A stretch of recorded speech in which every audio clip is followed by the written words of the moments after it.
Mesela bir tane şöyle bir hadis var. Sinek hadisi.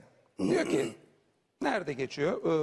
Bu yine Kütüb-i Sitte'deki yerlerde geçiyor. Buhari'de geçiyor, Nese'de geçiyor, Ebu Davud'da geçiyor.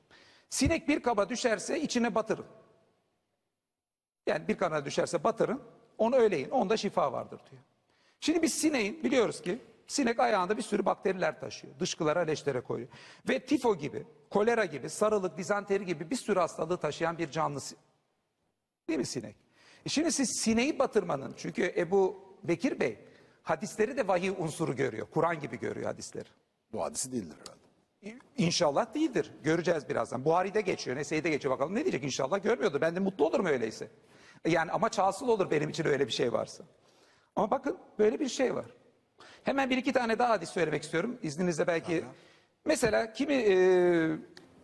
mesela şöyle geçiyor. Allah'a da bana göre hadislerde ciddi iftiralar var. Mesela hadislerden bir tanesinde diyor ki çocuğu diri diri mezara gömen kadın da diri diri mezara gömülen çocuk da cehennemdedir. Bakın. Bir daha lütfen çocuğu. Müşrikler çocukları gömüyorlar ya toprağa. Onların cehennemlik olduğu geçiyor. Ebu Davud'da geçen bir hadis. Kur'an ne diyor? Ve diri olarak toprağa gömülen kız çocuğuna sorulduğu zaman hangi günah sebebiyle öldürüldü?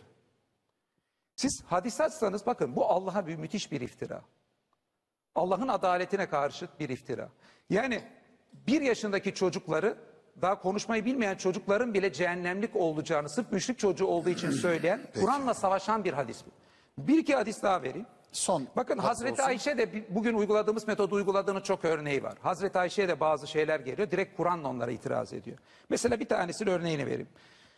Yine Buhari ve Tirmizi'de geçen bir hadis. Ölü ailesinin kendisi için ağlamasından dolayı azaba uğratılır. Hazreti Ayşe de geliyor, Fatır suresi 18. ayet okuyor. Diyor ki hiçbir günahkar başkasının günahını yüklenmez. Çok pardon. Yükü ağır gelen kimse onu taşımak için çağırsa, bu çağırdığı akrabası da olsa... Çok özür dilerim hakkaniyet uymak açısından. Sizin girişiniz 4 dakika sürdü. Ek 4 dakika daha veriyorum süresini ve başlangıcı kullanmış Tamam. olursun. Olur mu? Toplam ne kadar konuşmuş oldu? 14 dakika konuşmuş olacak. Size de 10 dakika verdiğimiz siz de 14 dakika konuşmuş olacaksınız. Peki. Tamam. Evet. Bakın, bu Allah'a ciddi bir iftira. Önce küçük çocukları Allah'ın cehennemlik yaptığını, konuşma çağından öncesini söyleyen bir hadis. Daha sonra öyle bir hadis ki birisi kendisinin hiçbir günahı yok. Arkasından başkaları ağlıyor. O yüzden ona azap ediliyor. Ve buna hadise karşı çıkan kim Kütüb-i Sitte hadisine? Hazreti Ayşe. Yani bugün benim burada savunduğum pozisyon. Kur'an'a aykırı olan hadisi peygamberimiz söyleyemez. Akıl fıtrata aykırı olan hadisi peygamberimiz söyleyemez. Bu hadisleri reddetmek peygamber düşmanlığı değil. Bunları savunup da peygambere atfetmek ancak peygamber düşmanlığıdır diyen anlayışı bence Hazreti Ayşe'nin bu tavrı da destekliyor. Bir tane de mesela mantığa aykırı hadisten de bir tane örnek vereyim. Mesela şöyle bir hadis var. Diyor ki Buhari, Müslim, Ebu Davud'da geçiyor. Kim sabahleyin 7 tane acve hurması yerse onu da getirdim. Buyurun. O acı ve hurması. Evet. Yani ben yerim zevkle. Size de tavsiye ederim, Ebu Bekir Bey'e de. Teşekkür ederim. O gün geceye kadar ona ne zehir ne de sihir zarar verir. Bakın bu hurmayı yiyene sihir ve zehir zarar vermiyor. Bir tane de fare zehri getirin. Buyurun, burada duruyor. Gelsin birisine diyelim ki, o zaman şöyle bir iddia edelim. Eğer ki bunları Allah'ın dininin bir parçası görüyorsak, Ebu Bekir Bey'in anlayışında öyle görüyor. Birisine diyelim ki, buyur. Kağıtla kapatabilir miyiz? Kapatamadık. Evet, kapatırız. Üstüne hurmaları koyayım zehirin. Evet. Zehri yemeden dokunma, yani hurmayı yemeden zehire dokunmasınlar eğer bu hadise inanıyorlarsa. Şimdi Ebu Bekir Bey'e soruyorum.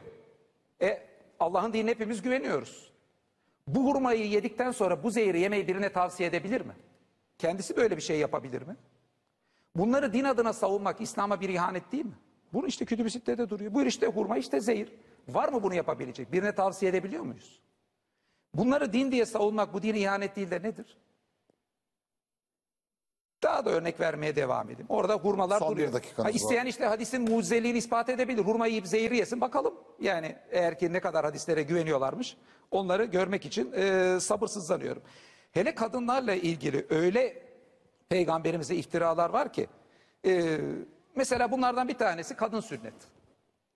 Ebu Davud'da geçiyor. Kadınların sünnet edilmesiyle ilgili ifade geçiyor. Coğrafi bir şey değil mi? Hayır. Ebu Davud da hadiste geçiyor. Coğrafi tabii Afrika'dan çıkmış. Yani bana göre İslam'ın anlattığı dinle alakası yok. Ve kadınlar ciddi şekilde bu olaydan dolayı sakatlanıyorlar. Dünyada 200 milyon kadın, şu anda dünya kadın örgütleri de bu konudan dolayı ayağa kalkmış vaziyetler. Yani çok aktüel bir konudan bahsediyorum. 200 milyon kadın sakatlanmış vaziyette. Son 30 saniyeniz bu arada. İslam aleminde birçok kimse İslam'a atıfla kadınları sünnet ediyor. Ebu Bekir Bey eğer ki bunlara güveniyorsa Türk halkının birçoğu da İslam'a ve hadislere bağlı olduğunu söylemesine rağmen sünnet olmuyor. Peki. Haydi kadınları sünnet edelim diye buradan bir çağrı yapabiliyor mu? Onu da kendisine Peki sormak teşekkür ederim. Bir kez daha